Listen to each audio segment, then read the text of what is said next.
Bien, entonces vamos a invitar a nuestro primer expositor, al doctor Carlos Paz Román. Él es del país de Brasil, es especialista en pediatría por el Hospital San Luis Gonzaga, Hospital de la Santa Casa de Misericordia de São Paulo, Brasil, secretario general de la Sociedad Cruceña de Pediatría y presidente del Comité de Infectología.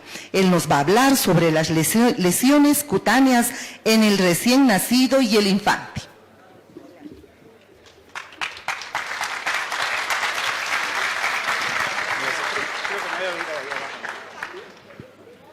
Muchísimas gracias, encantado de estar aquí con ustedes, todos reunidos aquí. Voy a estar aquí abajo para poder dar mi charla.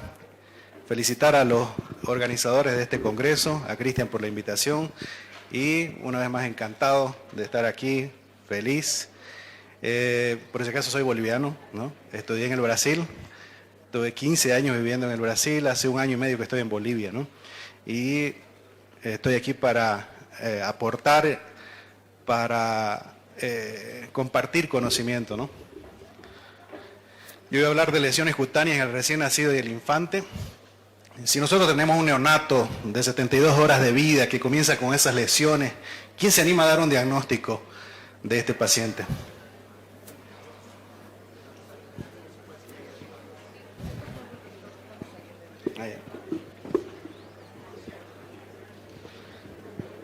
¿Alguien se anima?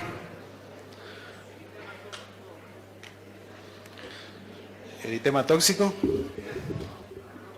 Tan buenos, ¿no? Eritema tóxico neonatal. El 20% de los niños pueden tener eritema tóxico neonatal. Ocurre con mayor frecuencia en neonatos con mayor peso y en los que tienen mayor edad gestacional. La etiología es desconocida, no se sabe cuál es la causa. Y una hipótesis es la penetración de la flora colonizadora dentro del folículo piloso, ¿no? Gracias a Dios se resuelve espontáneamente, el bebé no tiene picazón, no le duele, entonces no hay necesidad de hacer un tratamiento, solo orientar a la mamá que esas lesiones van a pasar. Y acuérdense, está en las primeras horas de vida. Y ese de ahí, ¿dónde está el de eritema tóxico? Ese de ahí. ¿Impétigo? ¿No? Melanosis pustulosa, ¿ya?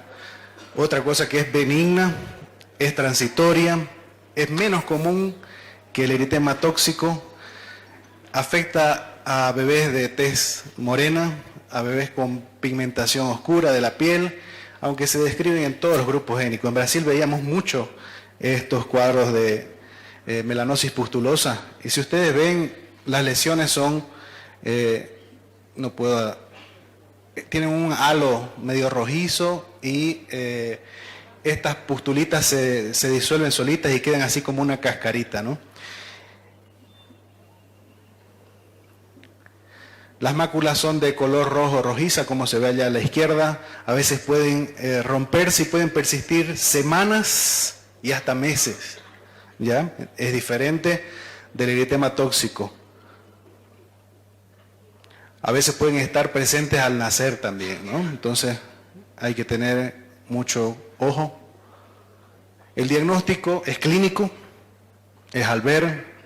El examen microscópico teñido con Wade, el contenido de la pústula demuestra numerosos neutrófilos, a diferencia del eritema tóxico que es más eosinófilos. Esa de aquí es la miliaria, la famosa pitaí que le decimos en Santa Cruz. Es un trastorno vesículo-papular común y transitorio en los recién nacidos, especialmente en climas cálidos, cuando hace calor. ¿Qué es lo que pasa ahí? Los conductos sudoríparos, o sea, los poros de la piel se obstruyen y causan estas lesiones que pican. Este sí pica. Y mejora muchas veces con el baño fresco o con un paño húmedo, aplicándosele en el local de las lesiones, comienza a mejorar el paciente. El diagnóstico también es clínico, solo mirando las lesiones. Las lesiones suelen resolverse espontáneamente, como dije, solo dándole a veces un baño ligero, colocar ropa ligera, holgada, y baños fríos o un paño húmedo, ¿no? Y las lesiones del infante, tenemos varias lesiones, se las voy a compartir ahora. Errores que podemos cometer y que se cometen aún especialistas en los hospitales de tercer nivel. No sabemos qué es lo que da gravedad, en una lesión de piel. No tenemos score para estratificar riesgos. No identificamos el patógeno y no los conocemos también. Tardamos en iniciar el tratamiento. No conocemos la epidemiología de nuestro hospital. ¿Será que en nuestro hospital hay más estáfilo resistente o hay más estáfilo sensible? Y no seguimos protocolos.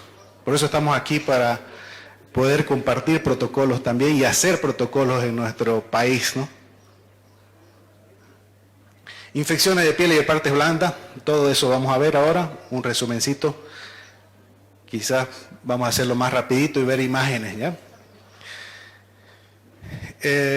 La Sociedad Americana de Infectología nos muestra esta última guía, que es de 2014, es antigua, pero es la última, y en el que nos muestra que ellos diferencian en dos, no purulentas y purulentas, las lesiones de piel. Las lesiones de piel, en no purulentas está fascitis necrotizante, celulitis y erisipelas, y en las purulentas están carbúnculos, abscesos, forúnculos, y los dividen en severas, moderadas y leves. Aquí vemos que en las no purulentas está al lado izquierdo y las purulentas al lado derecho, y las dividen en severa, moderado y leve. La severa va a tener que hacer un desbridamiento quirúrgico, sí o sí, con tratamiento empírico endovenoso. El moderado, tratamiento endovenoso con antibióticos, y el leve puede ser por vía oral. En las purulentas, absceso, si ustedes se dan cuenta, el I y el D significa incisión y drenaje. Absceso drenado, absceso. Muy bien. Entonces aquí vemos también las lesiones de epidermis, dermis, tejido celular subcutáneo, y continúa para abajo, y vemos las bacterias al lado derecho por capas de la piel. Vemos que uno de los principales es Staphylo aureus y Streptococcus pyogenes. Son dos que tienen que acordarse: Staphylo aureus y Streptopiógenes. La identificación de la gravedad. ¿Qué es lo que da gravedad? La gravedad especialmente da la profundidad, la extensión, la localización, que no es lo mismo tener uno en la cara que uno en la pierna, ¿no? Y qué paciente yo tengo, si es un anciano mayor de 70 años o un bebé menor de 1 año, no es lo mismo que tener en una persona de 22 años, ¿no? Y que no tenga ninguna comorbilidad. Entonces lo que da la gravedad es la profundidad. Mientras más profundo, más difícil de diagnosticarlo y más difícil de tratarlo también, porque muchas veces, acuérdense que decía la guía internacional, que normalmente es desbridamiento quirúrgico. Aquí un poco mostrándoles al lado izquierdo los tipos de infección y los patógenos al lado derecho. Staphylo aureus y Streptopiógenes, no se olviden. A los que estén durmiendo yo los voy a alumbrar con el láser. Así que atentos. Impétigo, infección superficial de la piel por Streptopiógenes y Staphylo aureus. ¿Qué es lo característico del impétigo? Que tiene esas lesiones que parecen miel, aquí, en la foto de aquí, parecen una mielcita, ¿no? Que son costras mielicéricas. Normalmente da en niños de 2 a 5 años, pero se puede dar en todas las edades. Normalmente en el verano, en la aglomeración, en la piscina, a veces puede ser mala higiene también. La mayoría de los casos, gracias a Dios, se resuelve solo. ¿Cuál es el antibiótico que ustedes van a dar en pomada? Mupirocina o bacitracina. Gentamicina no ayuda mucho porque puede tener resistencia contra estrepto. Entonces bacitracina y mupirocina son los que sí o sí ustedes van a tener mejora. A veces los Quadriderm y todo esto que vienen combinados, a veces no vienen ni mupirocina ni bacitracina, viene gentamicina, y a veces tenemos falla terapéutica. El ectima es lo mismo que el impétigo, solamente que más profundo. Y esta deja cicatriz. El impétigo no deja cicatriz. Esta es por streptopiógenes.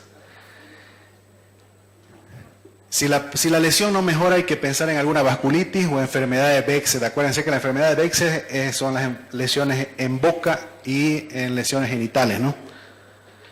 El ectima gangrenoso, esta fue una publicación que hicimos en el Brasil, si ustedes ven allá, fiebre de Shanghái. ¿Qué es eso, doctor? Es una presentación de la pseudomona en piel. Primero viene cuadro gastrointestinal y después hace una lesión, un ectima gangrenoso, ¿no? Lo publicamos en el Brasil, fue el primer caso publicado en Sudamérica.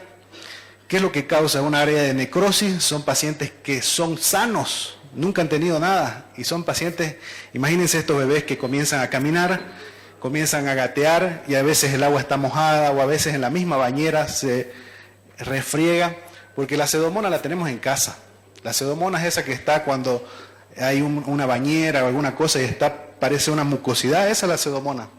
Imagínense que el bebé esté con una lesión anal por escaldadura y se refriega en la bañera que no está limpia a veces.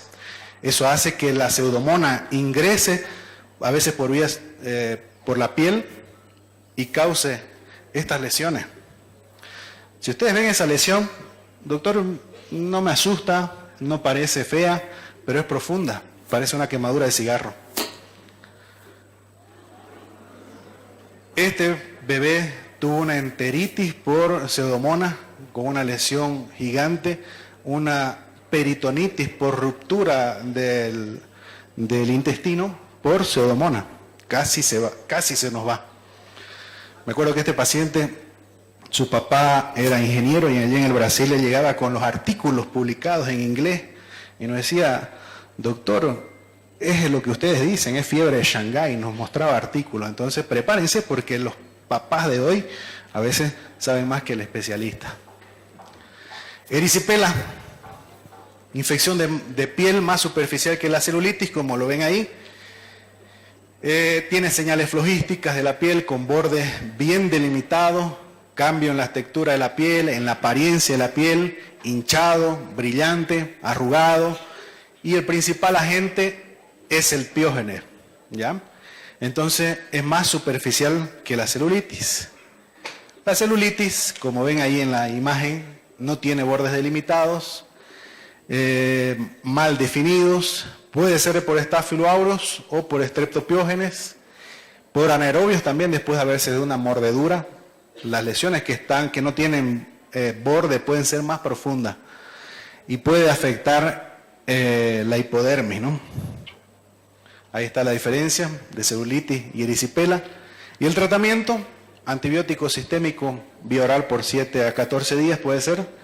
Y si el paciente está toxémico, es un niño pequeño, es una área extensa, sitios nobles, por ejemplo, una celulitis de cara, yo tengo que hospitalizar al niño o al adulto. Caso clínico, una varicela, un paciente escolar, presenta fiebre alta, eritrodermia difusa. Acuérdense que estos pacientes van a llegar con ustedes. Y si ustedes saben esto de aquí, van a saber harto de antibióticos y se van a diferenciar de su colega. Así llegan. Escolar en mal estado general, fiebre de 40 grados, somnolienta, disminución del nivel de conciencia, taquimia y taquicardia. Si ustedes ven ahí ya está, ¿no? SIRS más un foco infeccioso, sepsis. Presión arterial 80-40, saturación de 92, perfusión periférica lentificada, no presenta diuresis, son señales de alarma, ¿no? Entonces, ¿qué es lo que hacemos en la sepsis? Volumen, antibiótico, el paciente mantuvo taquicardia, hipotensión y mala perfusión, alteraciones del estado de conciencia, shock séptico, se lo intuba y se dará drogas vasoactivas. Y eso tiene que ser en la primera hora, ¿no? Los exámenes laboratoriales, anémico, hemoglobina de 7.7, linfo de 38.700, vayan pensando en el antibiótico, 38.700, un bastón, 67 segmentados, linfo de 27, plaquetas 42.000. ¿Qué tenemos ahí? Visitopenia. Si tenemos visitopenia hay que ir pensando que algo está consumiendo y es la sepsis. Urea 50, creatinina 3.2. Si hay visitopenia también y algún cuadro infeccioso, siempre piensen en alguna cosa inmunomediada. Algo inmunológico está atacando al bebé también. Transaminasas normales, ya vayan pensando en qué es. ¿Cuál sería la hipótesis diagnóstica? Shock tóxico estafilocócico, shock tóxico estafilocócico, shock tóxico estreptocócico. Fíjense que shock séptico y shock tóxico son diferentes. Los criterios para shock tóxico son diferentes y ahora los vamos a ver. ¿Qué creen que afecta más al niño en la varicela? ¿Estáfilo o estrepto? ¿Estrepto, estáfilo? Levanten la mano, estrepto. Los estáfilos. Ganaron los estáfilos, pero es estrepto. ¿Ya? Shock tóxico estreptocócico, estafilocócico, eso es, puede ser estafilocócico, pero es más común el estreptocócico en la varicela. ¿Cuál terapia empírica usted emplearía? Levanten las manos los que son el médico número 1. Cloxaceptraxona para ese paciente. ¿Nadie?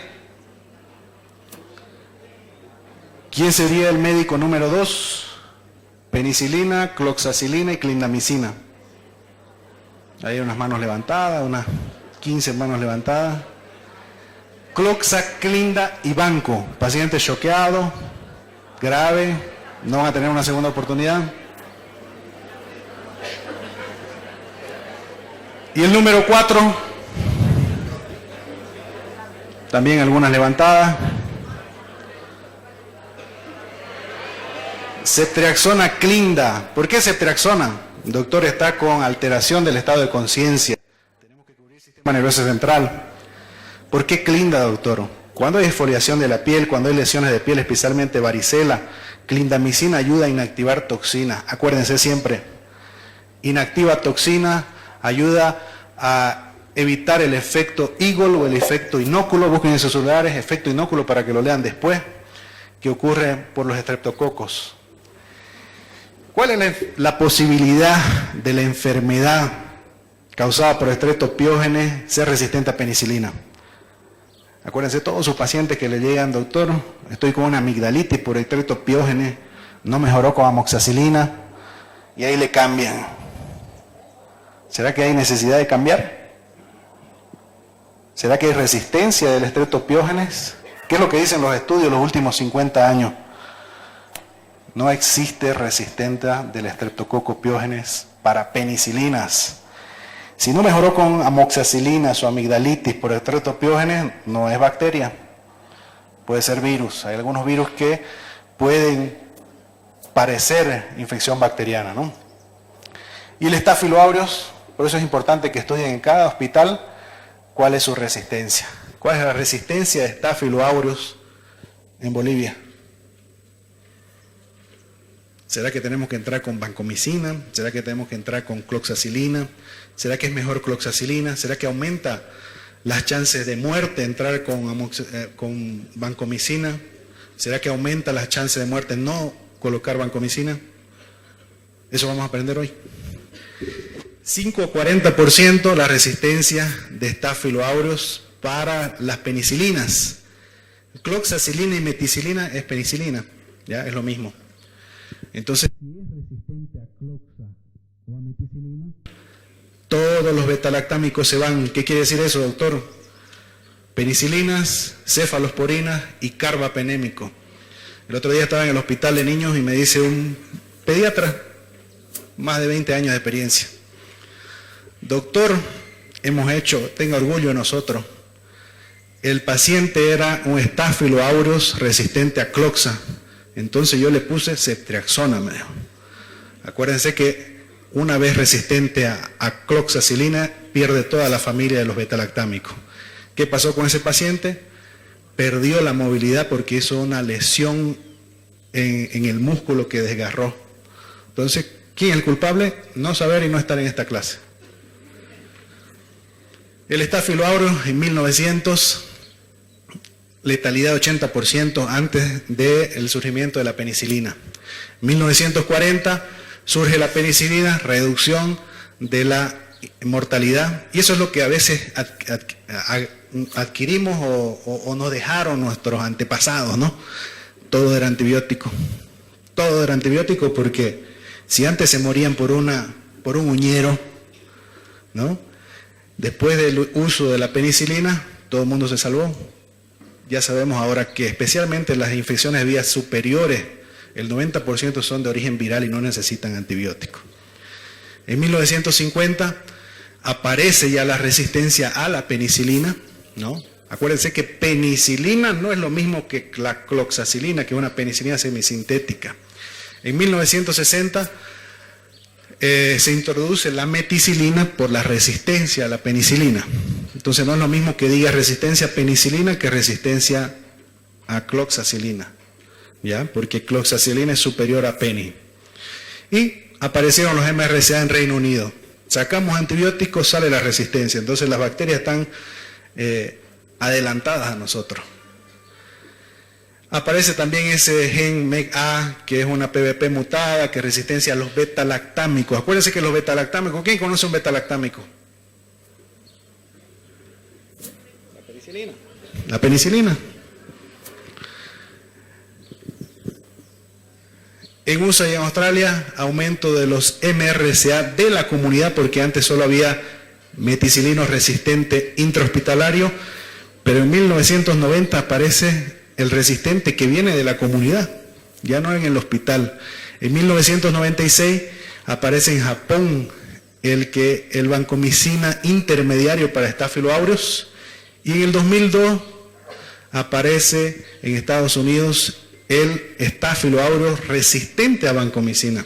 Gracias a Dios aquí en Bolivia no hemos tenido ninguno de estos resistentes. Seguimos dándole penicilina, cloxacilina. ¿Qué dice el Hospital de Niños en el estudio que hemos realizado allá el año pasado? 244 muestras de pacientes por estáfilo.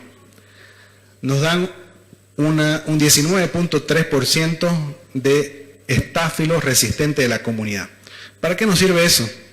Si ustedes están en un puesto de salud, si ustedes están en un hospital de primer nivel, de segundo, de tercero, si llega un paciente grave, a veces ustedes, paciente grave, neumonía, absceso en el ojo, artritis séptica en la rodilla, ya van a pensar y tienen que saber cuán común es el Staphylo aureus estar en la comunidad. En Santa Cruz 19.3%. ¿Por qué? Mal uso de antibiótico, uso indiscriminado del antibiótico, van a la farmacia y compran el antibiótico, hasta el farmacéutico les da el antibiótico sin una indicación médica, y eso, mientras más médico, más resistencia. Ahora, doctor, ¿qué significa esa sigla que usted habla? CAMRSA o CAMRSA y HAMRSA. El CAMRSA significa Staphylo aureus meticilino resistente de la comunidad, o sea que está ahí en la comunidad. Y MRSA-HA es del hospital, significa que hay la resistencia de cloxacilina y otras 4 clases de antibióticos, y normalmente lo vemos, porque el estáfilo resistente de la comunidad normalmente es sensible a clinda y sensible a sulfametoxazol trimetoprim, entonces eso es importante. Miren este estudio que se realizó en el Brasil, al lado derecho, la resistencia antimicrobiana, y acá al lado izquierdo son todos los estudios, 2008, 2013, 2018, 2018, 2019. En la Santa Casa hicimos 2 estudios y en la USP hicimos otro. Y si ustedes ven, en una misma ciudad, claro que estamos hablando de 40 millones de habitantes, hay diferentes grados de resistencia antimicrobiana. En el primero, a cloxacilina 4, en el segundo 6.7, en el tercero 34, en el otro 17, oxa 35 y en el otro 18. Entonces hay una resistencia, por eso yo decía, entre 5 y 40% más o menos tenemos de resistencia, y eso lo vemos aquí también en Bolivia. En La Paz me decía los doctores infectólogos allá que ellos no ven resistencia al Staphylo aureus de la comunidad, y muy raro ver Staphylo aureus en el hospital, entonces no hay necesidad de colocar vancomicina, ¿no? ¿Cuál es la importancia de la clindamicina? ¿Qué es lo que ellos hacen? Inhibir la síntesis proteica. Acuérdense de nuestro paciente. El paciente tenía fiebre, tenía erupción cutánea, tenía hipotensión también, tenía alteración renal, no estaba orinando, si se recuerdan. Tenía plaquetas menor de 100.000, tenía alteración del sistema nervioso central. ¿Qué se llama? Síndrome de shock tóxico, ¿cierto? Y no es por quererle dar un diagnóstico al paciente. Cuando damos diagnóstico y cuando sabemos conceptos, vamos a definir el tratamiento. ¿Quién sabe cuál es el tratamiento del shock tóxico? ¿Por qué me diferencia? ¿Por qué no puedo decir una varicela infectada y ya, doctor? ¿Qué hace el shock tóxico? ¿Cuál es el tratamiento? Inmunoglobulina. ¿Ya? El tratamiento es inmunoglobulina porque hay un proceso inmunomediado que me está haciendo consumir varias alteraciones que tengo en multisistémico, ¿no? En varios órganos, especialmente el hematológico. Los criterios, la clasificación de casos, caso probable ahí en el medio y caso confirmado, ¿no? Obviamente el caso confirmado es el caso que cumple todos los criterios laboratoriales y los 5 criterios clínicos. Y yo no puedo decir que no es un síndrome, un shock tóxico, estafilocócico o estreptocócico, porque a veces ese tratamiento me va a salvar la vida del paciente. Doctor, ¿y si le doy solo cloxacilina porque la clindamicina no estamos encontrándola en el hospital?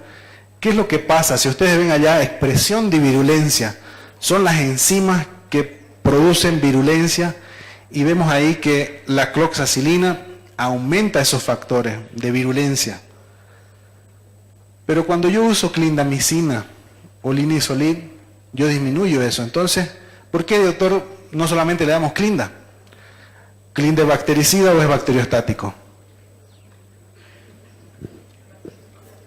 Bacteriostático. La clindamicina y la linezolid son bacteriostáticos. No la podemos dejar solitas para un Staphylo aureus, para un Streptopiógenes. Entonces la damos junta. Un betalactámico con una clindamicina. Y eso es lo que disminuye la toxicidad, las toxinas del paciente. Aquí el reconocimiento o el manejo o los 7 pasos que podemos tener para el shock tóxico. Primero, reconocimiento precoz, muchas veces no se reconoce.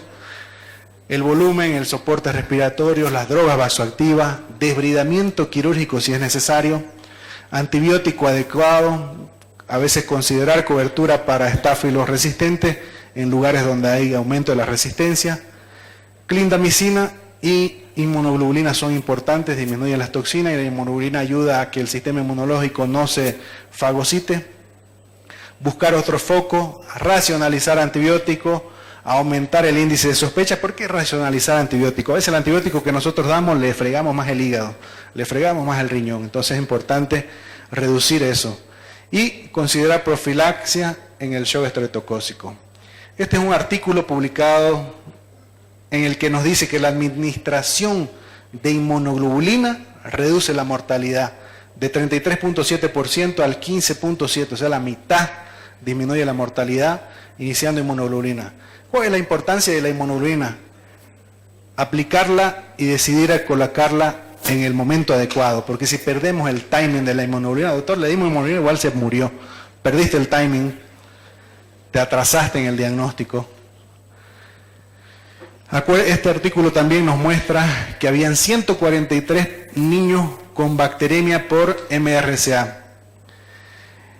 Cuando el nivel sérico de la vancomicina estaba menor a 10, los niños tuvieron más tiempo de bacteremia y tal vez hasta mayor muerte. Acuérdense que la vancomicina, ella puede metabolizar errática, especialmente en los niños. El 20% de los niños metabolizan errado la vancomicina. Yo puedo darle a un niño, vamos a suponer 60 miligramos kilo, pero él está solo absorbiendo un porcentaje pequeño, entonces no me está ayudando en la bacteremia. O me está metabolizando más y estoy fritando su riñón, ¿no? Aquí en algunos hospitales, en la mayoría de los hospitales no tenemos vancocinemia. Vancocinemia es el ver el grado de vancomicina en sangre, ¿no? Entonces es muy importante a veces ver si la vancomicina realmente es necesaria. Aquí otro estudio hablando de 30 niños con influenza y neumonía por MRSA. ¿Qué fue lo que vieron?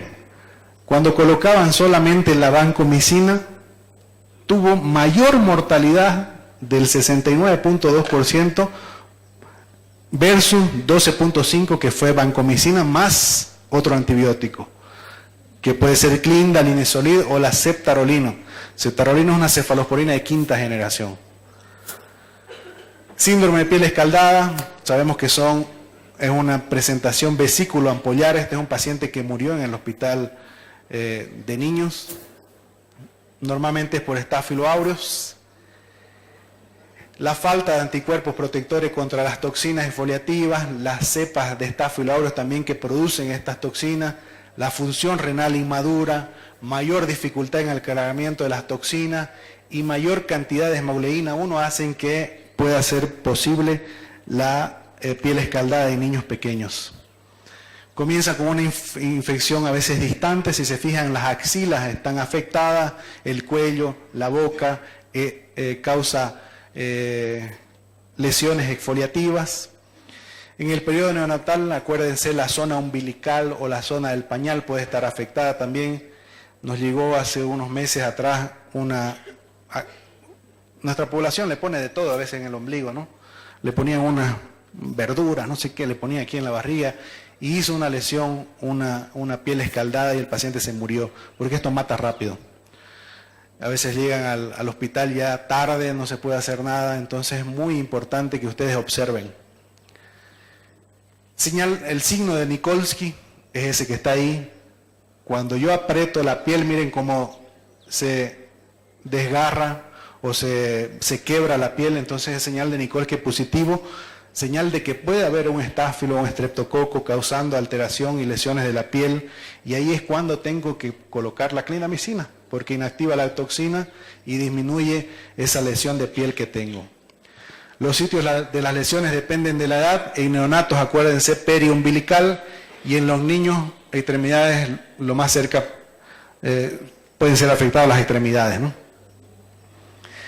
Este artículo que muestra colocar linezolida o clindamicina en combinación a la penicilina redució la carga bacteriana y la liberación de las exotoxinas, ¿no? Entonces mejoró. La fascitis necrotizante, una infección que muchas veces no la diagnosticamos. Y se acuerdan que les dije, mientras más profundo, más difícil de diagnosticar. Es la infección de los tejidos blandos que provoca destrucción progresiva de la fascia. Se puede dividir en dos categorías, infección polimicrobiana y infección monomicrobiana tipo 2.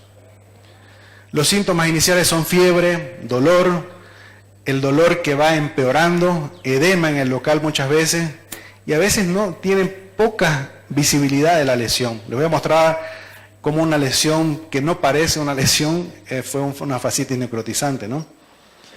Esta fue una fascitis necrotizante por una varicela. Recuerden que la varicela no podemos darle ibuprofeno porque hay asociación de fascitis necrotizante con varicela.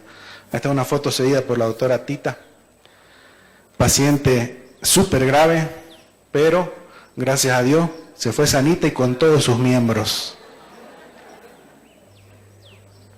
Voy a ir pasando esto, que ya no me va a dar tiempo. Los factores de riesgo: traumatismo penetrante mayor, laceración de la piel, cirugías recientes también, invasión de la mucosa, inmunosupresión del paciente, malignidad, obesidad. Los pacientes obesos son siempre hiperinflamados. Y esta también, apretar a veces un granito puede hacer con que nos llegue a tener una fascitis necrotizante. El paciente se quejaba de mucho dolor en el local. Si ustedes ven la mano, ¿no? Esa mano que muestra que hay una lesión ahí dentro, miren cómo había un edema, y no es que salga ¡puf! Hay un edema ahí, porque no es normal tener edema dentro del músculo. Entonces el paciente, gracias a Dios, está vivo. Esa es una fascitis necrotizante también por Streptopiógenes.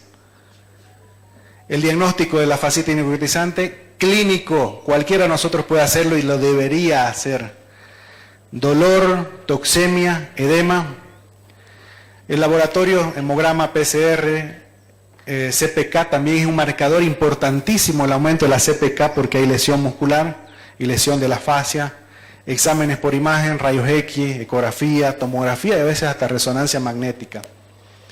Aquí mostramos los gram positivos, los cocos gram positivos, la fascitis necrotizante tipo 2, que es la monomicrobiana, que puede ser por estáfilo o por estrepto del grupo A, el piógenes, y los bacilos gram negativos, especialmente la aeromonas, si hay exposición a agua dulce, y si hay exposición a agua salada, especies de Vibrium, ¿no? La voy a ir pasando esta. Aquí vemos la fascitis necrotizante en la tomografía, cómo se ve las imágenes donde están las flechas, el aire, ¿no? Normalmente son las polimicrobianas porque hay anaerobios. Fascitis necrotizantes por aeromonas, pero si yo le mostraba las fotos de 3, 4 días atrás, a veces no hay una lesión así evidente como esta. Esta lesión ya es evidente, es cuando ya tenemos que sacar pedazos de piel o el miembro. Esta es una fascitis necrotizante por estreptococo, piógenes también, del grupo A, perdón. Este paciente está con los miembros, solo se le quitó los deditos y corre normal.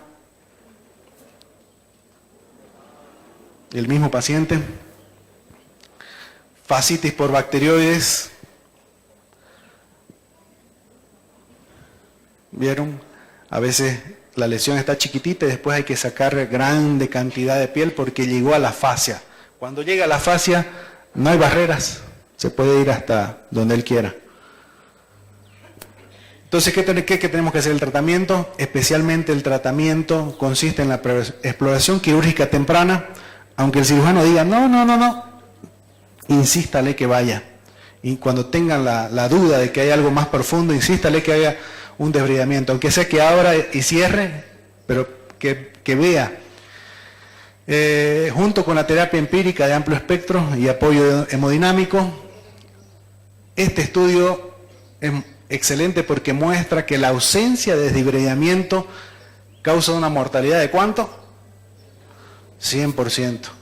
Entonces, no hacer un desbridamiento quirúrgico en la fascitis necrotizante, se va a morir el paciente que ustedes tienen al frente.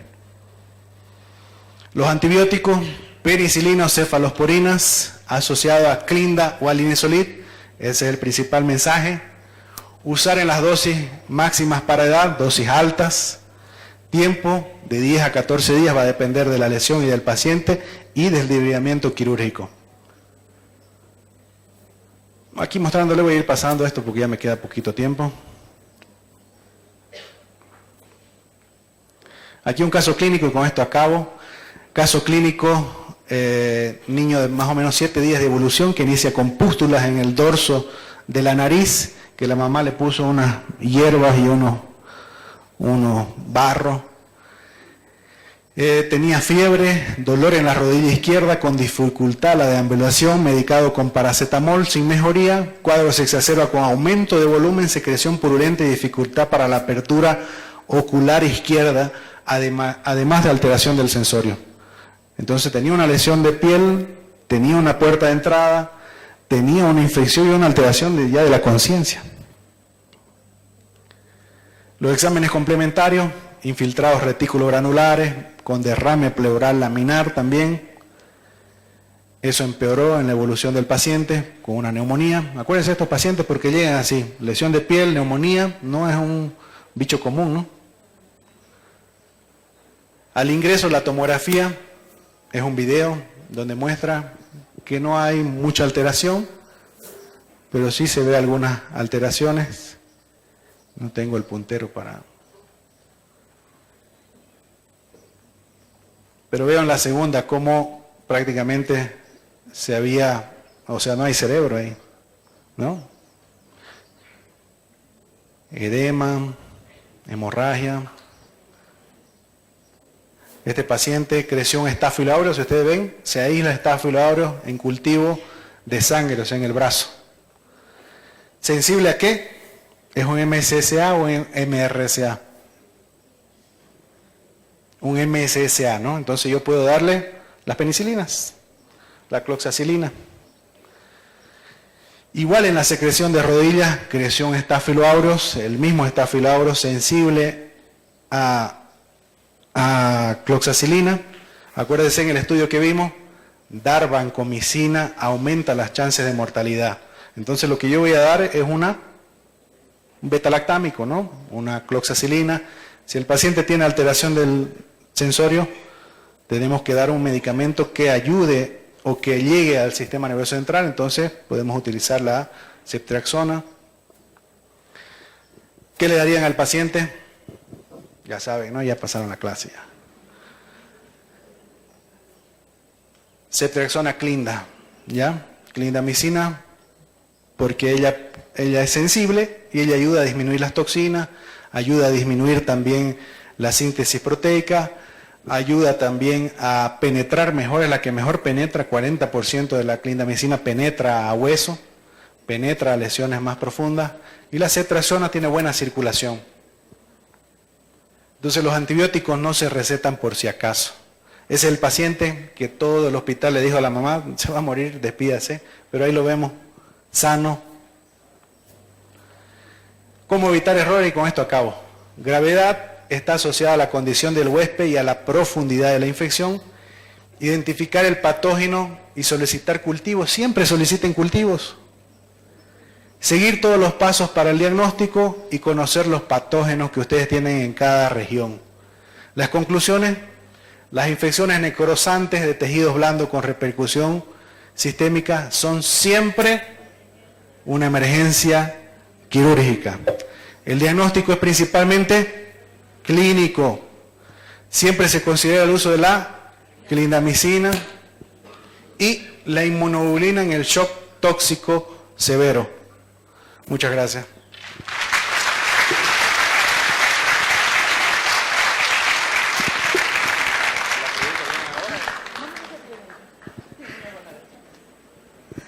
Bien, agradecer por esta intervención al doctor Carlos Paz Román. No sé si tenemos preguntas, alguna consulta para el doctor. Estuvo muy claro. Muchísimas gracias, doctor.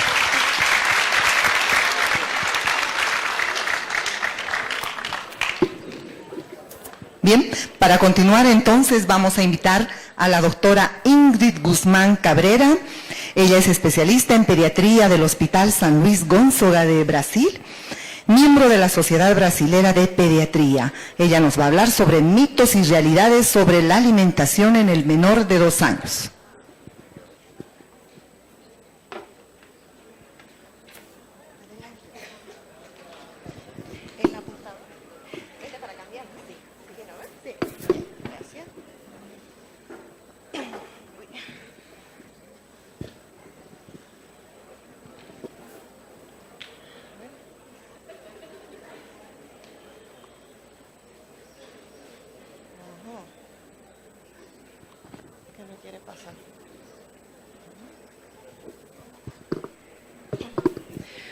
Buenos días a todos. Primeramente agradecer al comité organizador por la invitación y estoy aquí con la expectativa de poder colaborar con conocimientos y que sea de gran ayuda para su trabajo laboral del día a día.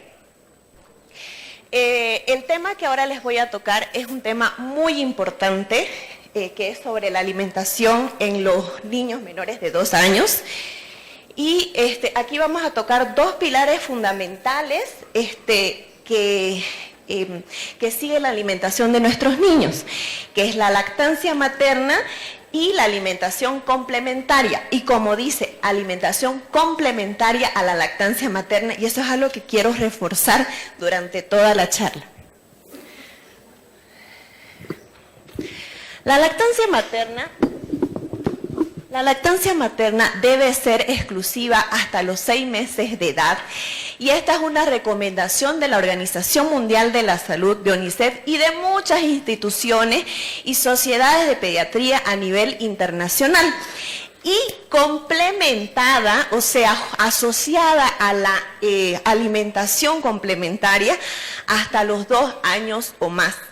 Y aquí estamos rompiendo uno de los más grandes mitos de la lactancia materna, que yo he escuchado muchas veces y muchos tenemos el concepto, los mismos pediatras a veces he visto y he escuchado, que recomiendan a la mamá que a partir de los 6 meses ya no es necesario dar de lactar porque la leche ya no alimenta.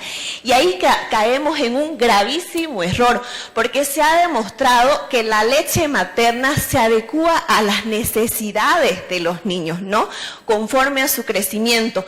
Si bien ya no suple todas las necesidades nutricionales a partir de los 6 meses, por eso es que hay que complementarla con los alimentos, ¿no? Pero todavía nos aporta una gran cantidad de calorías, de energías y de nutrientes que son esenciales para los niños, ¿no?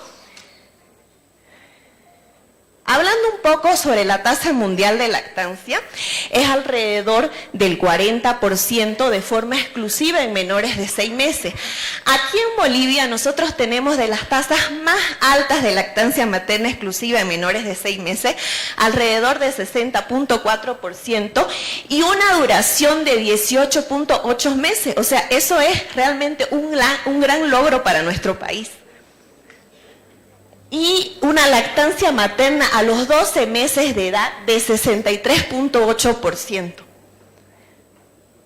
Después de mucha lucha, ¿no?, se consiguió aprobar la ley 3460, que promueve, protege y apoya la práctica de la lactancia materna de forma exclusiva hasta los 6 meses y complementada hasta los 2 años, ¿no? Y aquí se refuerzan no solamente los beneficios de la lactancia, sino cómo tienen que haber políticas de salud que incentiven, que apoyen y que ayuden a la mamá trabajadora, ya sea de forma independiente y dependiente, a poder continuar con la lactancia. Porque muchas veces sabemos, o sea, nos dejan ese papel a las mujeres y no es así. Nosotros necesitamos de una red de apoyo, necesitamos de nuestra familia, de la sociedad, del trabajo, ¿no?, para que se nos dé permisos, tiempos donde vamos a poder dar de lactar, y el lugar adecuado para poder hacerlo. Entonces muchas veces las trabas están ahí y no solo se limita a que la mujer quiera o no lo quiera hacer. ¿Y por qué es que insistimos tanto en que la lactancia materna debe ser tan prolongada y es tan beneficiosa, ¿no? Porque realmente tiene muchos beneficios. Y esto nosotros debemos incentivar a las mamás desde el embarazo, o sea, desde que antes que se inicie la lactancia. Ya tenemos que ir, cuando nosotros hablamos de preparación a la lactancia, ahí tocamos los beneficios, mostrarles, decirles cuáles son los beneficios, prepararnos y capacitarnos para saber orientar como una técnica adecuada de la lactancia, ¿no? Y poder hacer un seguimiento de estos pacientes durante todo su crecimiento, ¿no? Valorar la técnica de lactancia desde la primera consulta, después del nacimiento, y poder orientarlos y corregir si hay algunas alteraciones. ¿Y cuáles son estos grandes beneficios de la lactancia materna?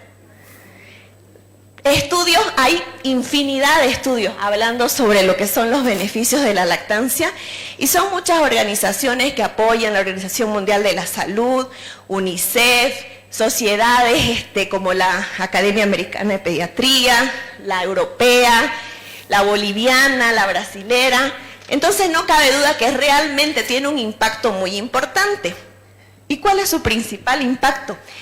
Puede disminuir la mortalidad infantil en menores de 5 años. Se dice que podríamos disminuir o prevenir 823,000 muertes anuales en menores de 5 años, solo implementando y estimulando la lactancia materna. Como podemos ver aquí, el que está resaltado, de todas las intervenciones propuestas y que se realizan para disminuir la lactancia, la más importante y la que se ha mostrado con más beneficio estadísticamente es la lactancia materna. lejos de otros tipos de intervenciones como el suplemento de vitamina, ¿no? El uso de antibióticos, de agua y de saneamiento. Entonces realmente es estadísticamente significativo. Y esta relación de lactancia y mortalidad, ¿no?, se ha visto desde hace muchos años, antes de que se tuviera tantos estudios, y podemos ver cómo ya se asociaba, que el uso de fórmulas o derivados o sucedáneos tenía una mayor mortalidad en relación a la lactancia materna exclusiva. Y los beneficios no solamente se limitan al bebé, sino también son para la mamá y para la sociedad. En los niños los beneficios no solamente son nutricionales, porque a veces nosotros tenemos la idea que es solo un alimento, y esto va más allá. Tiene beneficios inmunológicos, tiene beneficios emocionales. Sabemos que es un alimento completo. Aquí es otro error que muchas veces cometemos, como querer darles agua antes de los 6 meses porque tienen sed. Es lo primero que a veces viene y nos pregunta la abuelita en el consultorio, si es que le podemos dar agua porque son días muy calientes y necesitan un aporte extra. Si nosotros sabemos los componentes de la leche materna, vamos a saber que el 90% de la leche madura, es en base a agua, tiene agua. Entonces ellos no necesitan un aporte extra de agua. Sí es cierto que puede haber momentos del día en que ellos van a requerir estar más pegados al pecho por el mismo hecho de que está aumentando su demanda, ¿no? No necesita la introducción de alimentos antes de los 6 meses, y tampoco el dar té o cualquier tipo de infusión, porque no sé si a alguno le ha tocado, pero hay las intoxicaciones, la intoxicación folclórica, ¿no?, por diferentes tipos de infusiones. Entonces no tenemos que caer en estos errores, y nosotros tenemos que estar capacitados y seguros de lo que estamos hablando para que la familia, tanto la mamá y la familia alrededor, se sienta segura de lo que nosotros les estamos haciendo y nos hagan caso. Beneficios tenemos tanto a corto plazo como a largo plazo. Ya mencionamos que aparte de ser la mejor nutrición, también tiene protección inmunológica, reduce la mortalidad infantil y las admisiones hospitalarias por diarreas, por infecciones respiratorias. Previene las enfermedades atópicas, hay menos riesgo de síndrome de muerte súbita del lactante, ¿no? Y tiene los factores emocionales. Cuando hablamos sobre los beneficios a largo plazo, porque esto no se limita al momento actual, sino esto va más allá, a tener un impacto hasta en la edad adulta, vemos que protege contra enfermedades atópicas como por ejemplo asma, ¿no? Disminuye el riesgo de diabetes tipo 2 y se ha asociado a un mayor coeficiente intelectual, y ya les voy a mencionar más adelante. Hablando un poquito sobre los beneficios gastrointestinales, lo que más quiero recalcar aquí es que nos permite la colonización intestinal por bacterias buenas, como la bifidobacteria, los lactobacilos, en vez de bacterias malas, enteropatógenas, como el estreptococos y la E. coli. Y estos beneficios inmunológicos suceden por varios motivos, ¿no? Hay una importante actividad antimicrobiana y también antiviral. La mamá pasa anticuerpos de aquellas enfermedades a las que haya estado expuesta o vacunas que ha recibido, ¿no? Una de las principales inmunoglobulinas es la IgA, pero también tenemos otras sustancias como la lisozima, la lactoferrina, lipasa, los oligosacáridos, que es a lo que se está intentando imitar y reproducir mucho en las fórmulas actuales, pero todavía no se consigue, porque la leche materna va más allá de ser solamente algo nutricional, es algo vivo, ¿no? Que tiene una sustancia que hasta ahora y hasta el momento, y lo hallo muy difícil, se pueda llegar a reproducir, porque no es algo estático, es algo que va variando de acuerdo a las necesidades. No es lo mismo la leche materna de un prematuro, no es lo mismo la leche materna de un niño enfermo, entonces se adapta a las necesidades de cada niño. En los estudios, ¿qué es lo que muestran? Que si yo realizara la práctica de lactancia materna, yo podría disminuir más del 54% de los casos de diarrea a nivel mundial. 72% de esos cuadros podrían no ser internados. 32% de las infecciones respiratorias se podrían evitar y de esas el 57% no se internaría, ¿no? Un estudio en Estados Unidos mostró que si nosotros incentiváramos esta práctica, ahí en ese país se podrían disminuir 21.000 hospitalizaciones y 40 muertes por infecciones del tracto respiratorio en menores de 1 año. Entonces, como les dije, nos protege contra muchas enfermedades, nos protege contra la obesidad, nos protege contra la alergia, asma, diabetes. Es un alimento que siempre está listo y a la temperatura adecuada para ser consumido. Aquí hay un beneficio muy importante que es la asociación entre la lactancia materna y la inteligencia. Muchos estudios han mostrado que aquellos niños que reciben lactancia tienen un coeficiente intelectual promedio de 3.4 más alto en relación a los niños que no son amamantados. Y no solamente por las sustancias que puedan haber dentro de la leche materna, sino también por ese vínculo que se crea con la mamá, ese contacto, ese estímulo que reciben a través de este proceso, de este tiempo que se dedica exclusivamente para dar de lactar. Fortalece el vínculo afectivo mamá. Se ha demostrado que mamás que dan de lactar tienen menos tasa de depresión postparto. Y los beneficios no se limitan, como les había dicho, a los bebés, sino también son beneficios importantes para la mamá. Disminuir el sangramiento postparto, ayudar a que el útero vuelva a su tamaño normal más rápidamente, prevenir el embarazo, funciona con un método anticonceptivo cuando es una lactancia a libre demanda, previene enfermedades como diabetes, como hipertensión. Y esto es algo que yo quería mencionar porque me parece muy importante, que es la prevención de cáncer de mama. 22.216 muertes por año de cáncer de mama podríamos prevenir si se incentiva la lactancia materna, sobre todo los primeros 2 meses. Y se dice que 4% de reducción de este riesgo de cáncer de mama hay por cada año de lactancia, y lo mejor es que esto es acumulativo, o sea que si yo tengo 3 hijos y a cada uno le doy 2 años, saquemos las cuentas, ¿no? Esto es algo fundamental y algo que podemos usarlo como recurso para incentivar a que las mamás tengan una nutrición adecuada, variada, rica en verduras, en frutas, porque se ha demostrado que la leche materna contiene sabores y olores que pueden, consumidos por la mamá, que pueden pasar a través de la leche, y esto nos va a ayudar en una mejor aceptación a variedades de alimentos a la hora de la introducción alimentaria. Y esto también comienza desde el momento del embarazo, porque ya se ha demostrado también que a través del líquido amniótico ya pueden tener el primer contacto con sabores de los alimentos.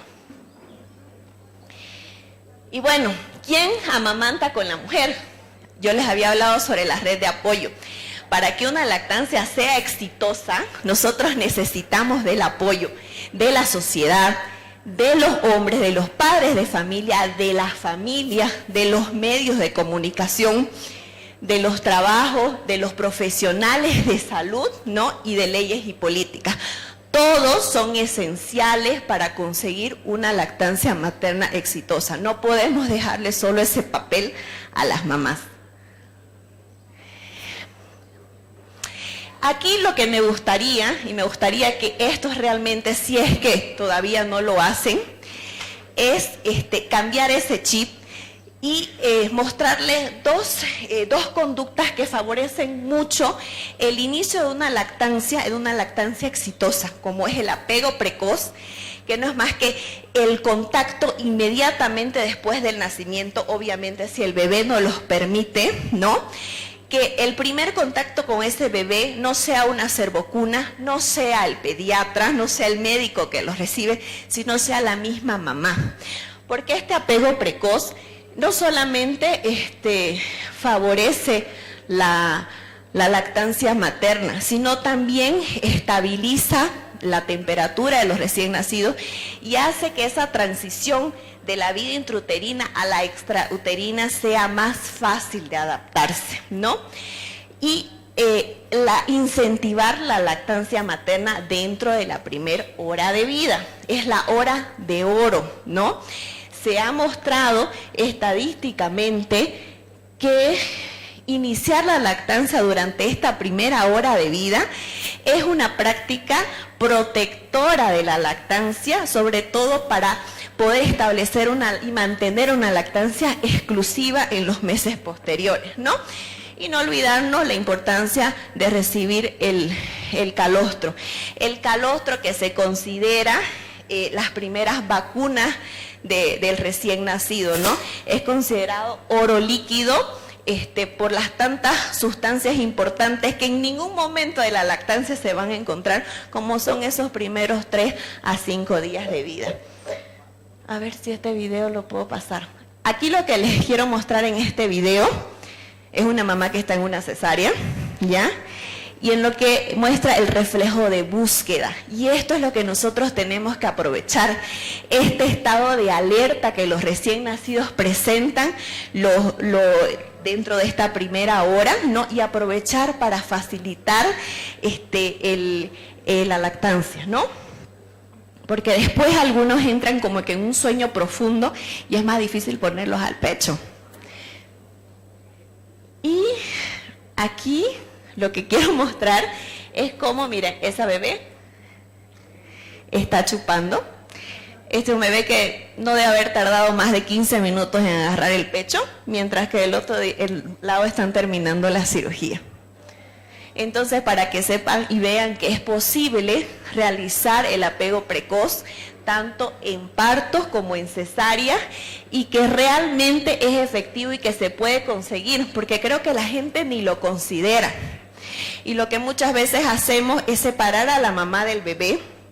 No en todos los lugares permiten que en la sala de recuperación se quede la mamá con el bebé juntos, entonces lo llevan a una sala separada, quedan como 3 horas separados y lo primero que hacen es iniciarle la fórmula, porque tantas horas sin alimentarse, ¿cómo vamos a mantener un recién nacido? Entonces aquí yo me garantizo, si es que se fuera la situación, de que él ya chupó, porque esta bebé chupó sus 15, 20 minutos, ¿no? Y después si tuvieran que separarse, porque son las condiciones en las que se trabaja, digamos, esa maternidad, yo ya garanticé esa toma y no necesito darle ninguna fórmula. Bueno, este inicio temprano son muchas instituciones que las recomiendan, ¿no? Entre esas UNICEF y la Organización Mundial de la Salud. Y como les había dicho, aumenta la chance de mantener la lactancia exclusiva en los primeros 4 meses de vida, así como la duración total de la misma, ¿no?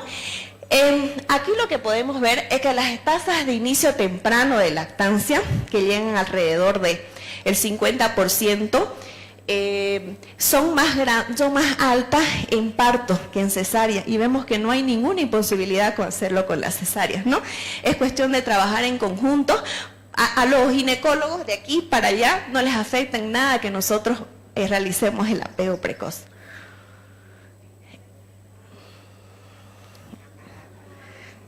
Y este bebé es un bebé que nació de parto normal. Y también habrán sido 10, 15 minutos y ya estaba chupando. Es algo instintivo. Si bien la técnica de la lactancia no es muchas veces fácil, porque nosotros a veces no sabemos cómo es una técnica, cómo es un agarre adecuado, digo, como mamá, Para eso estamos los profesionales de salud, para saber decirles cómo tiene que ser, cómo tienen que agarrar, cuál es la posición correcta de la mamá, del bebé y poder ayudarlo. Mitos de la lactancia. Creo que ya fui hablando de algunas cositas, ¿no? Pero creo que es importante resaltar que hay muchos mitos. Y muchos de ellos a veces nos agarran por sorpresa y no sabemos si es verdad o es mentira. Entonces nosotros tenemos que tener preparación. Por ejemplo, no tengo suficiente cantidad de leche. Creo que es uno de los mitos más importantes y la mamá tiene sí la capacidad de producir la cantidad de leche que su niño necesita, ¿no? El calostro no alimenta, el calostro sí alimenta, es el primer alimento y tiene todo lo necesario que el bebé necesita esos primeros días de vida, ¿no? Y son pequeñas cantidades, porque a veces las personas esperan que ya el primer día los pechos estén rebalsando de leche y no es así. Se debe dar siempre a los 2 pechos, también caemos en ese error de poner horarios, de poner tiempo a que 15 en el uno, 15 en el otro y tampoco es así. Puede pasar que en algún periodo del día quiera estar media hora en uno y el otro no lo quiera agarrar, quiera estar 15 en el uno, 5 en el otro, o sea, eso nosotros tenemos que saber decirles a la mamá que es así y que eso es normal.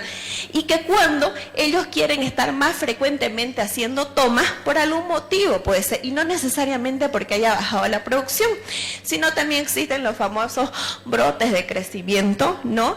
Y aquellos momentos en los que uno tiene más apetito que otro, que si eso pasa con nosotros también puede pasar con los niños, ¿no? O momentos en los que ellos tienen más sed y requieren tomar un poco más de leche.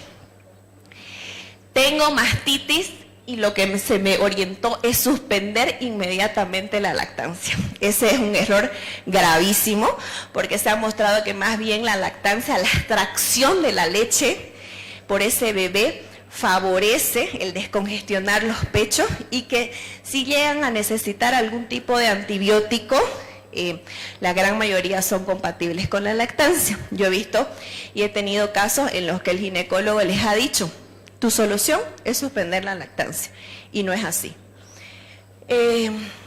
No tengo suficiente leche porque el sacaleches no saca una buena cantidad.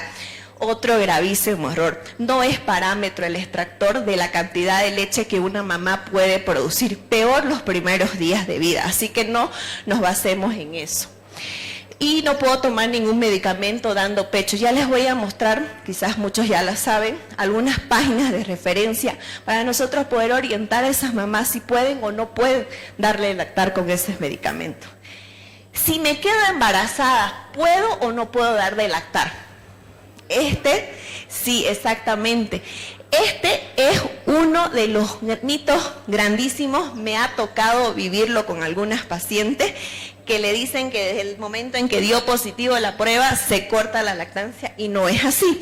Es cierto que hay que analizar el embarazo, si hay algún riesgo, ¿no? Pero la mayoría de los estudios nos dicen que no hay ningún problema y que es totalmente compatible.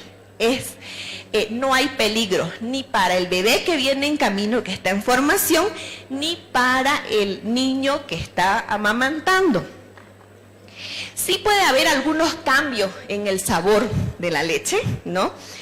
Pero, y a veces ellos los pueden sentir, pero se acostumbran y continúan. Porque para ellos no solamente es un alimento, sino es un vínculo con la mamá. Debe ser a libre demanda, no hay que establecer horarios, no caigamos en el error de decirle, en la noche no tenés que darle porque tiene que dormir toda la noche, se va a mal acostumbrar, no es así. Esto nos puede perjudicar también la producción de la leche, ¿ya? Porque es importante y hay picos de prolactina que son liberados durante la noche, ¿no? Ellos van a ir madurando y estableciendo estos horarios conforme pasen los meses, ¿no? Tengo pacientes que toman fórmula desde muy pequeños y tampoco duermen en la noche. Cada 2-3 horas igual se están levantando. O sea que no es cierto que porque toman fórmula van a dormir toda la noche. Tenemos que estimular entonces que las succiones sean frecuentes y eficaces. más o menos son alrededor de 8 a 12 tomas durante el día en 24 horas y que haya un vaciado completo de las mamas. Por eso es que no tenemos que decirle 15 minutos y 15 minutos, porque la leche a lo largo de la toma va cambiando, ¿no? Al inicio es más rica en agua, en lactosa, y al final es más rica en componentes más grasosos, ¿no? Que nos va a dar saciedad y también nos ayuda a ganar peso. Entonces es importante finalizar bien la toma de un pecho. Aquí, la capacidad de producción de leche, para que vean que la cantidad que una mama puede producir es alrededor de 400 a 500 ml, o sea, alrededor de 750 a 800 ml por día yo puedo producir de leche. Y quien me diga que con eso mi bebé no se alimenta, está totalmente equivocado. Y globalmente, el 44% de las mujeres introducen la fórmula porque creen que no tienen la capacidad de producir la cantidad de leche necesaria. ¿Y saben qué es lo peor? Muchas veces nosotros las apoyamos en esa duda que ellas tienen, en vez de nosotros decirles, no, usted tiene, porque nosotros tenemos parámetros para saber si efectivamente el bebé está recibiendo la cantidad de alimento que necesita, ¿no? Aquí yo lo que quería mostrarles rápidamente es que también es importante que nosotros sepamos la capacidad gástrica de los bebés de acuerdo a la edad, ¿no? Porque no es lo mismo un recién nacido que tomará unos 5 ml cada 2-3 horas, que un bebé de un mes, que va aumentando el volumen y la necesidad, ¿no? Y obviamente esto es individualizado, ¿no? Porque puede dar un gran margen de cantidades, ¿no? Y saber diferenciar entre lo que es la leche, el calostro, el color, la consistencia, los componentes, la leche de transición y la leche madura. Y yo cómo sé si mi paciente tiene suficiente leche. ¿Cómo yo le puedo decir, mire, yo le garantizo que tiene suficiente leche, ¿no? Hay los signos confiables que son el peso, ¿no? Y la diuresis. Entonces, obviamente yo veo muchas cosas, no solamente me limito a perdió peso, no tiene leche. Yo analizo, oriento y le pido controles más seguidos como para ir viendo y analizando si realmente hay algún problema o no. Porque la gran mayoría que está perdiendo mucho peso o que hay problemas, no es porque la mamá no tenga leche, es porque no hay una técnica adecuada de lactancia y eso hace que el bebé no saque la cantidad de leche que necesita, ¿no? Si hay una pérdida de más del 7, sabemos que hasta el 10% es lo aceptable, ¿no? Pero si tenemos una pérdida mayor a eso o tarda mucho en recuperar el tiempo, el peso perdido, eso puede ser algo que nos haga parar las antenitas y ver qué está pasando, ¿no? Y las diuresis. Aquí, a grandes rasgos, nosotros podemos ver que la cantidad de micciones durante el día varía mucho de un recién nacido y a partir de los 5 o 6 días ya se establece que lo ideal serían como mínimo de 5 a 6, ¿no? La transición de las heces también, que si bien puede ser normal que mi bebé haga 10, 12 veces popó, también puede ser normal que haga 5, puede ser normal que haga 1, como puede ser normal que haga cada 3, 4 días, ¿no? No me es un parámetro de la cantidad de leche que saca, ¿ya? Porque con la lactancia materna todo es posible. La caquita puede ser semilíquida, líquida, pastosa, semipastosa. Entonces eso tenemos que saber y poder orientarlas a la mamá y hacerla sentir segura de que como está haciendo ese patrón que su bebé tiene, está dentro de lo normal. Y la ictericia también es un dato importante porque sabemos que una de las causas más frecuentes de ictericia es la baja ingesta, ¿no? Que aumenta la circulación enterohepática de bilirrubina. Esto que en realidad no tiene mucho que ver con la alimentación, pero lo quise mencionar es porque muchas veces es por esto que nosotros pecamos en querer introducir las fórmulas, porque son comportamientos que los recién nacidos o los bebés tienen que nos hacen creer que lo que les falta es leche, ¿no? Sabemos que los bebés lloran por hambre, sabemos que los bebés lloran por una necesidad de relajación. porque la succión los relaja. Por eso es que existen los famosos chupetes o chupones, y en algunos lugares les llaman consuelo. ¿Por qué? Porque los tranquiliza. Entonces a veces ellos quieren chupar porque necesitan relajarse. Otras causas del llanto del bebé es porque se sienten solos, porque quieren protección, o porque el ambiente donde están los tiene estresados, hay mucha bulla. Entonces a veces nosotros necesitamos identificar esto, prestar un poco más de atención, dedicar un poquito más de minutos a saber qué es lo que puede estar pasando para poder ayudar a esa mamá.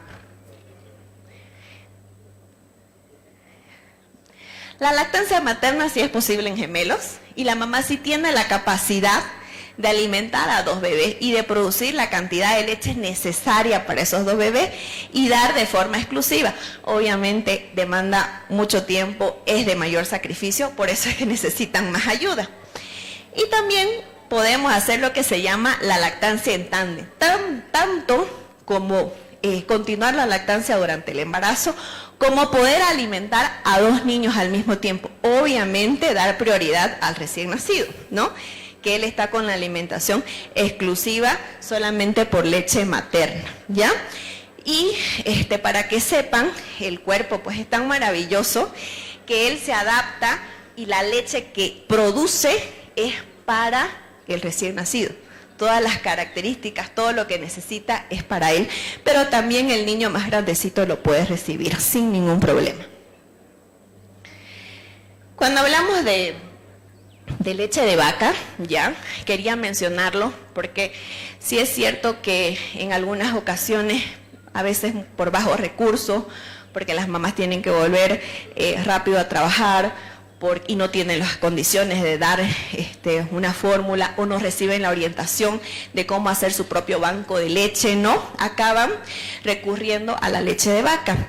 Pero sabemos que en menores de 1 año, sobre todo en menores de 6 meses, esto es proscrito, porque tiene valores elevados de sodio, de proteínas, que puede ocasionar una sobrecarga de los riñones, que son inmaduros y no están preparados para recibir esa cantidad de sustancia. Tiene cantidades de micronutrientes y macronutrientes insuficientes, o sea, pudiendo llevarnos a déficit nutricionales, tanto como les digo, de macro y micronutrientes, y nos sensibiliza o nos predispone a presentar una alergia a la proteína de la leche de la vaca. Aunque las fórmulas no es lo más indicado, no reproducen totalmente lo que es a la leche materna. En este caso lo que quiero resaltar es que si vamos a escoger entre lo uno y lo otro, tendríamos que incentivar, por ejemplo, en situaciones en las que está contraindicada la lactancia, como el VIH, ¿no?, vamos a tener que orientar el uso de fórmulas, que también tenemos que saber cómo se deben preparar, cómo se debe almacenar, ¿no?, y cuáles son las que tenemos en nuestros medios. Y bueno, y saber cuáles son las que están liberadas para ser comercializadas dentro de nuestros medios, ¿no?, porque siguen reglas del Códex Alimentario. Estas son las páginas que le quería mostrar, sobre todo la primera página, que es la e-lactancia. Para los que no la conocen, es donde todos los profesionales de salud podemos buscar información sobre si ese medicamento es recomendado, es compatible con la lactancia materna, ¿ya? Lo bueno de esta página, aparte de mostrarnos los estudios, es que nos muestra alternativas. Allá otro ladito podemos ver que dice alternativas, o sea que a veces, por ejemplo, nos pasaron tal medicamento y dice de alto riesgo, o sea que tendría que suspender la lactancia, pero ahí nos dice no, puede tomar este otro, podemos consultarlo con el especialista y ver si es que podemos tomar ese otro medicamento. Y otra cosa que también nos dice la página es el tiempo medio de vida de ese medicamento, o sea, por ejemplo, le di tal cosa y por 6 horas no voy a lactar, pero después puedo volver a retomar. Ahora hablando más rápidamente sobre alimentación complementaria, como dice, complementaria a la lactancia materna, Es una fase que es crucial para la oferta adecuada de nutrientes, de crecimiento, de desarrollo y establecimiento de hábitos alimentarios que se van a perpetuar por el resto de la vida de esos niños, ¿no? Entonces es importante introducir los alimentos de una forma adecuada y siempre acompañada, resalto una vez más, de la lactancia materna. ¿Y cuál es la edad ideal para realizar la introducción de los alimentos? La OMS, UNICEF y muchas instituciones pediátricas y ministerios orientan que sea a partir de los 6 meses de edad, porque es la edad en la que ellos están preparados de forma, la parte motora, ¿no?, y la parte digestiva para poder hacer digestión de los alimentos, ¿no? Porque si lo hacemos antes, tiene sus riesgos. Podemos provocar mayor riesgo de infecciones y de disturbios gastrointestinales, respiratorios, mayor índice de obesidad, de enfermedades atópicas y de alergias a los alimentos. Y también la introducción tardía también tiene sus desventajas porque puede provocar carencias nutricionales. Como mencioné, la leche materna hasta los 6 meses cumple con los requerimientos básicos de un bebé, pero después de eso ya existen brechas. Nos puede aumentar el riesgo de diabetes tipo 1 y de trastornos del sistema inmune. Aquí en estos gráficos podemos ver que hasta los... que hasta los 6 meses en azul podemos ver si se cumplen todos los requerimientos nutricionales de energía, pero a partir de los 6 meses ya aparecen las brechas de energía, brechas de proteína, de hierro, de vitamina A. Entonces por eso es importante que iniciemos la introducción alimentaria. Esas brechas entre 6 y 8 meses pueden ser de 200 calorías, alrededor de 200 calorías, de 9 a 11 meses de 300 kilocalorías y de 2 a 23 meses de 500 kilocalorías. O sea, es una cantidad importante que tenemos que darla con los alimentos. El uso de suplementos nutricionales, no voy a entrar mucho en detalle, esto varía mucho de un país a otro, porque va a depender de las tasas, por ejemplo, de anemias que tenga ese país. Aquí la verdad que tenemos una tasa un poco alta, entonces sí es recomendado el suplemento de hierro, tenemos las famosas chispitas nutricionales, ¿no? Y el suplemento de vitamina D, que algunas y otras organizaciones varían mucho en su recomendación, pero por ejemplo la Academia Americana de Pediatría sí las recomienda, la Sociedad Brasilera de Pediatría sí las recomienda en aquellos bebés que reciben lactancia materna, porque la leche materna, si bien tiene muchos beneficios y muchos componentes, la vitamina D la tiene en menor cantidad, ¿no? Y aquellos bebés que reciben fórmulas en cantidades menores a 1 litro. Entonces son aquellos en los que sí sería recomendado hacer una suplementación de vitamina D de 400 unidades en menores de 1 año y de 600 en mayores de 1 año hasta los 2 años.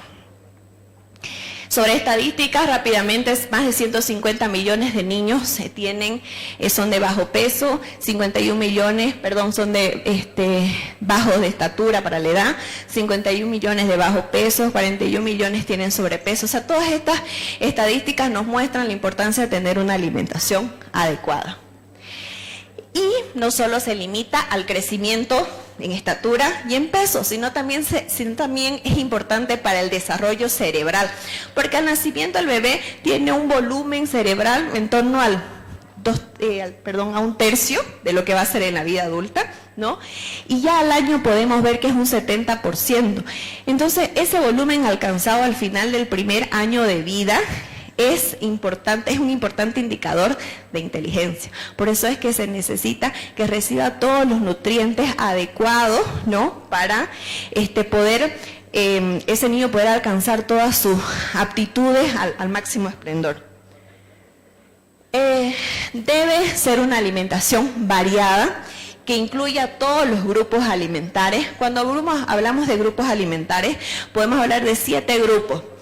Todo lo que es los tubérculos, las raíces, lo que son las hortalizas verdes, las hortalizas coloridas, que son las que tienen mayor fuente de vitamina A, las legumbres, que es algo que debemos incluir, que no solamente son una fuente de hierro, sino también de fibra para estos bebés, porque con la alimentación complementaria existe un riesgo de algunos evolucionar con estreñimiento, dependiendo mucho de cómo nosotros jugamos con la alimentación y qué tan variada hacemos la proporción de los alimentos, ¿no? Las proteínas, que es esencial, muchas veces vemos que en el plato del niño hay papa, una verdura o 2 verduras, y nos olvidamos de la carne. Y las carnes, las proteínas son una fuente importante de hierro, de proteína, ¿no? Y de otras sustancias esenciales para el desarrollo de los niños. Y los otros 2 grupos alimentarios están las frutas y los grupos lácteos. Esta es una iniciativa de la Academia Americana de Pediatría, en los que ellos crearon un formato de cómo el plato debería ser distribuido para realmente decir que yo estoy dando todos los nutrientes adecuados a los niños, ¿no? Y vemos que la mitad del plato viene lo que son las frutas y los vegetales, y el resto de los otros alimentos los voy a poner en la otra mitad, ¿no? Y a esto asociar la introducción de líquidos. Aquí sí, a partir de los 6 meses ya podemos dar agua. ¿Cuáles son las consecuencias de una alimentación inadecuada? Crecimiento inadecuado, desnutrición o al revés, un exceso de peso, dependiendo de lo que nosotros le demos.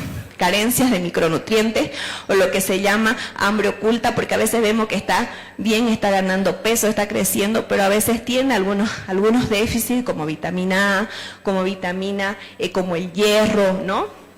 Que pueden tardar en darnos síntomas. Alteraciones en el desarrollo y el riesgo de enfermedades, ¿no? Infectocontagiosa. Muy importante la microbiota intestinal. Es algo que se está estudiando demasiado, es como que el boom en estos últimos tiempos, todo lo que es el microbioma. ¿Por qué? Porque la alimentación, tanto de la lactancia como la introducción alimentaria, ha mostrado que tiene un importante rol en lo que es la formación de la microbiota, y que esto puede aumentar el riesgo de ciertas enfermedades como asma, alergia, ¿no? La Organización Mundial de la Salud lanzó una nueva guía que salió el mes pasado, donde toca algunos puntos y recomendaciones sobre la alimentación en niños entre 6 a 23 meses. Tocando rápidamente los puntos, por ejemplo, resalta que en los lactantes y niños no amamantados, ¿no? Entre 6 a 11 meses, se recomienda el uso de fórmulas, ¿no? Y podría darse la leche de vaca entera. Pero ante esta ante esta recomendación se posicionaron rápidamente Academia Americana de Pediatría, la Academia Europea de Pediatría, Sociedad Brasilera, y ellos sugieren que durante el primer año de vida, sí es necesario por algún motivo, sean las fórmulas las que se le da a los niños y no la leche de vaca. Y solamente a partir de los 2 a 23 meses se introduzca la leche de vaca. Y no se recomienda el uso de fórmulas a partir de los 12 meses. ¿Por qué?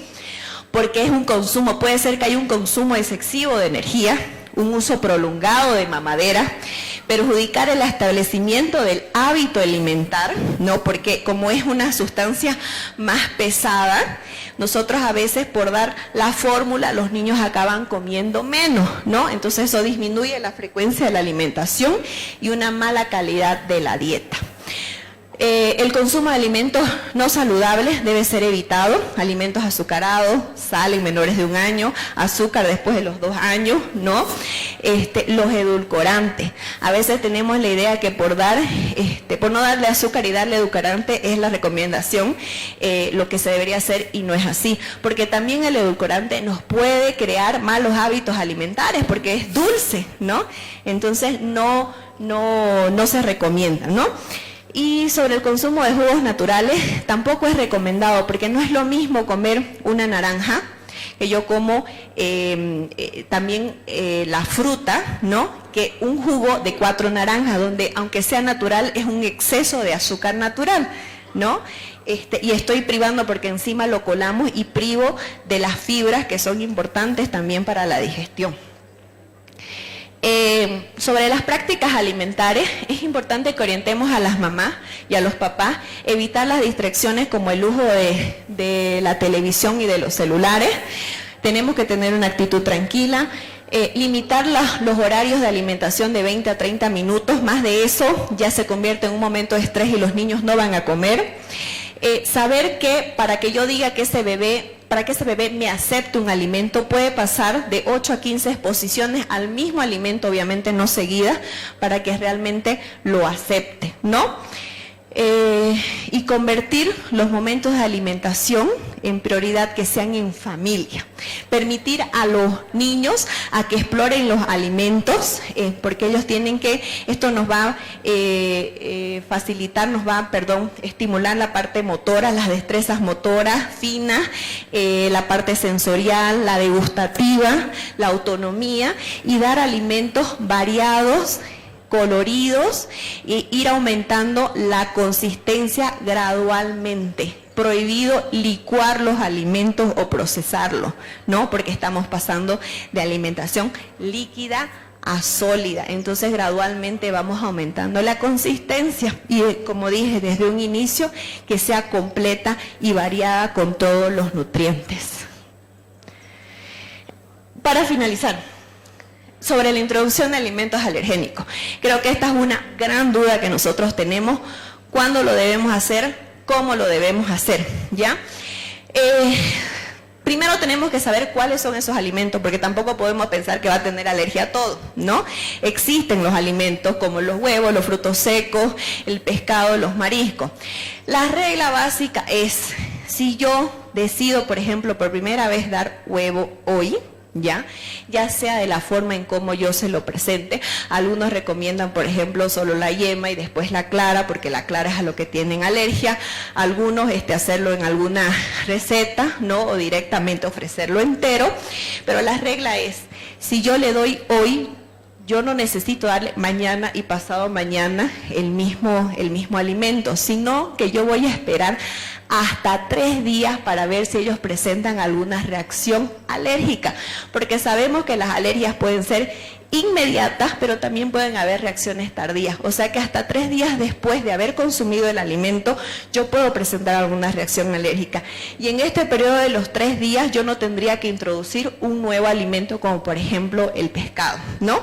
Entonces esa es la regla básica. Y para finalizar, termino con esta frase de Hipócrates que dice, que el alimento sea tu medicina y la medicina sea tu alimento, ¿ya?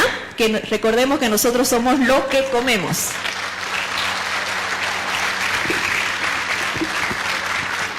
Muchísimas gracias a la doctora Ingrid Guzmán Cabrera. ¿Alguna pregunta para la doctora?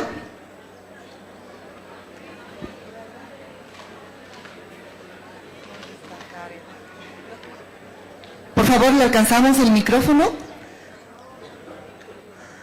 Por allá tenemos una pregunta. Adelante. Gracias. Bueno, hola. Buenos días, primeramente. Doctora, buenos días. Buenos días. Buenos días a todos. Sinceramente, felicidades, doctora. Una presentación muy didáctica para todos nosotros. Y he aprendido mucho, algunos conceptos que no los conocía. Pero tengo 2 dudas, por favor, doctora. La primera, en todos los hospitales, principalmente de segundo y tercer nivel, donde nacen los bebés, muchas veces el bebé, casi siempre, en su mayoría, podría decir, tal vez me podría estar equivocando, salen con fórmula. Hay un reglamento, ¿no?, interno donde dice que tiene que estar indicado, tiene que haber un informe por el pediatra porque se está indicando la lactancia y también indicar en ese informe hasta cuándo debería tener la fórmula el bebé, pero no se cumple en la norma. Mi duda, ¿cuál era? Que sabemos que la leche de fórmula, que es un sucedáneo de la leche materna, produce, ¿no?, a corto plazo y hasta a largo plazo, lo que usted hace rato ha mencionado, alergias, ¿no?, y otro tipo de enfermedades a futuro como la diabetes. La pregunta en este punto era, ¿cuánto tiempo en realidad, o en cuánto tiempo, o si hay una estadística donde indique cuál es la probabilidad que a la primera toma o segunda toma de fórmula este niño puede ser o puede tener alguna reacción alérgica o alguna probabilidad de otro tipo de enfermedades más graves tal vez aún?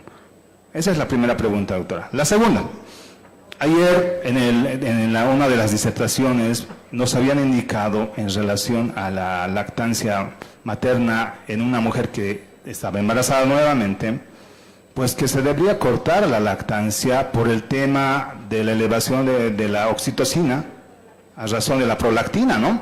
Y que podría ocurrir tal vez una probabilidad de abortos probables o partos prematuros. Eso, por favor, quisiera que nos aclare, doctora. Muchas gracias. Bueno, muchas gracias por su pregunta. Respondiendo a la segunda, sí, la verdad que es algo que se cree, pero hasta ahorita no se ha podido demostrar en estudio.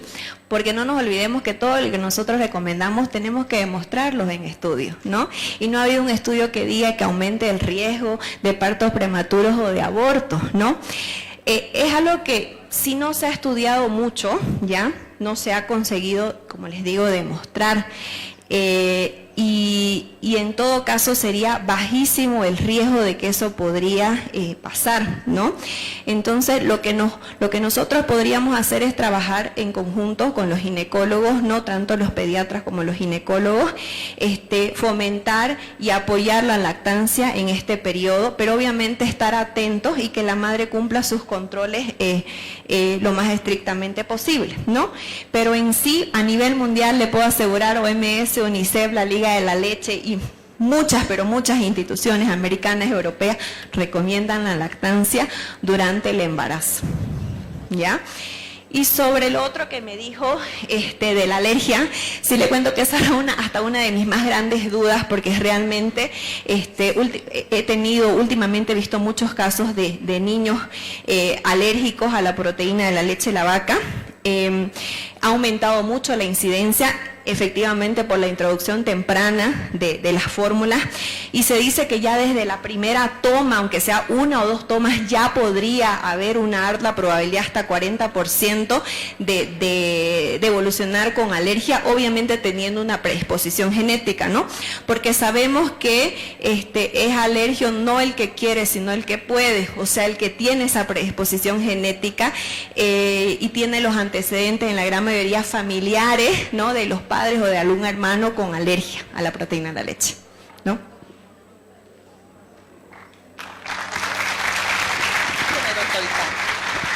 Bien, no sé si hay alguna pregunta más. Creo que no. Bien, agradecer nuevamente a la doctora Guzmán.